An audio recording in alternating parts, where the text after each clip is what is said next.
विद्यार्थी मित्रों, आज हमारा म्यूजिक का पीरियड। आज हम सीखेंगे नया राग, शास्त्रीय संगीत का राग, क्लासिकल राग, राग दुर्गा। हमने लास्ट पीरियड में हमने सीखा था राग भूप, राग भूपाली, और उस राग में 5 स्वर थे, सारे ग प ध सा। और इस राग में ग की जगह पर म है, सारे म प ध सा। इसमें भी 5 स्वर है, यानी ग और नी नहीं आते हैं। तो राग भूप सीखा था, आज हम सीखेंगे राग दुर्गा। और इसकी थाट कौन सी है? बिलावल थाट। भूप राग था, उसकी थाट कौन सी थी? कल्याण थाट। और अब इसकी थाट क्या है? बिलावल थाट। राग दुर्गा जानकारी सीखेंगे। इस राग में, राग दुर्गा के बारे में जानेंगे। इस राग में सभी के सभी स्वर कैसे हैं? शुद्ध, सभी स्वर शुद्ध आते हैं, यानी इस राग में न कोमल आता है न तीव्र आता है, यानी विकृत स्वर नहीं आते। कौन से स्वर आते हैं? सभी के सभी शुद्ध स्वर। इस राग में ग और नी, यह 2 स्वर नहीं आते। इस राग में ग और नी, यह 2 स्वर नहीं आते। इस राग में केवल 5 ही स्वर आते हैं। किस तरह से? देखो, सा रे, फिर ग नहीं आता है, ग नहीं आता है, फिर डायरेक्ट म, फिर प ध, फिर नी नहीं आता है, डायरेक्ट सा, यानी ग और नी नहीं आता है। तो सारे ग प ध, यानी 1 2 3 4 5, और फिर सा, वो छठा, यानी सा रिपीट है, इसलिए केवल कितने स्वर आते हैं? 5 स्वर आते हैं।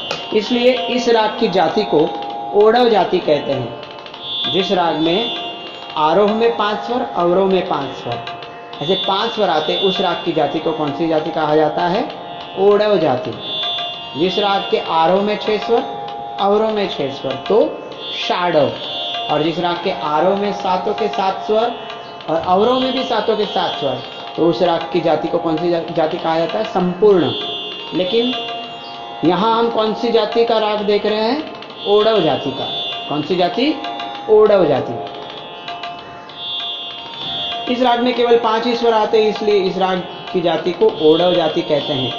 इस राग का वादी स्वर ध, यानी दैवत। वादी स्वर कौन सा है? ध। वादी यानी वड़ा प्रधान, और संवादी यानी उप वड़ा प्रधान। वादी यानी प्रिंसिपल, और संवादी यानी वाइस प्रिंसिपल, है ना। वादी यानी प्रेसिडेंट, जिसका महत्व ज़्यादा होता है, और संवादी यानी वाइस प्रेसिडेंट, जिसका सेकंड महत्व होता है, सेकेंडरी। तो फर्स्ट में ध को महत्व ज़्यादा है। ध,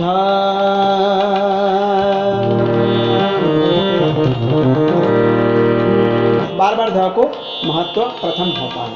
और फिर संवादी स्वर कौन सा है? रे। संवादी स्वर रे, रे यानी ऋषभ।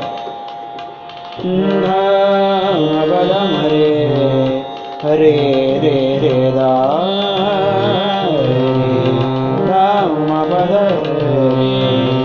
रे सेकेंडरी ऑप्शन। तो वादी और संवादी समझ में आया? वादी ध्वज, संवादी रे। इस राग का गाने का समय कौन सा है? रात्रि का दूसरा प्रहर, यानी 9, रात्रि के 9 से लेकर के रात के 12 बजे तक। तो रात्रि का दूसरा प्रहर, उस प्रहर में ये राग को गाया जाता है। अब इस राग के आरोह अवरोह को देखेंगे। आरोह क्या लिखा है? एक बार मैं बोलता हूँ नॉर्मल। सा रे म प ध सा, और अवरोह में सा ध प म रे सा। हमारे 7 शुद्ध स्वर कैसे हैं? सारे ग म प ध नि सा नि ध प म रे सा। लेकिन यह भी राग है, राग दुर्गा, उसमें ग और नी नहीं आता है। तो किस तरह से?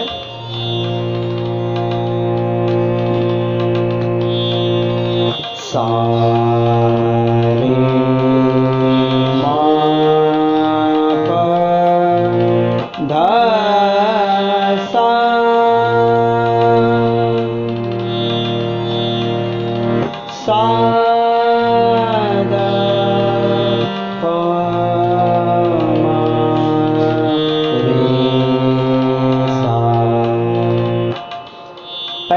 शुद्ध स्वर बजाएंगे तो किस तरह से बजेगा? सा रे ग म प ध नि सा, सा नि ध प म ग रे सा, है ना? सा रे ग नहीं, सारे ग नहीं, सा रे म डायरेक्ट म, ग छोड़कर सा रे म प ध नि, नी नहीं, नी शुद्ध नहीं, डायरेक्ट ध के बाद में क्या? प ध नि नहीं, प ध सा, डायरेक्ट ध के बाद में सा। जैसा आरोह वैसा ही अवरोह भी है इस राग में। तो सा नी नहीं, सा ध, समझना है, सा ध प म ग रे म रे सा। समझ में आया किस तरह से? ग और नी नहीं है, सा रे म प ध सा, सा ध प म रे सा। अब इस राग की पकड़ को समझेंगे। पकड़ यानी क्या? आरोह अवरोह का अर्थ पता है ना आपको, मैंने लास्ट पीरियड में बताया था, उसके लास्ट पीरियड में भी बताया था, बेसिक नॉलेज ऑफ म्यूजिक शुद्ध स्वर के अलंकार के समय में भी बताया था। आरोह का अर्थ क्या है? स्वर का क्रम से ऊपर चढ़ने की क्रिया को क्या कहते हैं? आरोह। और स्वर का क्रम से नीचे उतरने की क्रिया को अवरोह। अब पकड़ का अर्थ क्या होता है? किसी को पकड़ना नहीं है। पकड़ का अर्थ होता है ऐसा छोटा सा स्वर समूह जिससे पूरे राग की पहचान होती है। इस राग की पकड़ क्या है? देखिए, रे प म प ध म रे, क्या है? और एक बार गाएंगे, रे प म प ध म रे। ओके, तो यह हमारी हो गई राग दुर्गा की जानकारी, आरोह अवरोह और पकड़।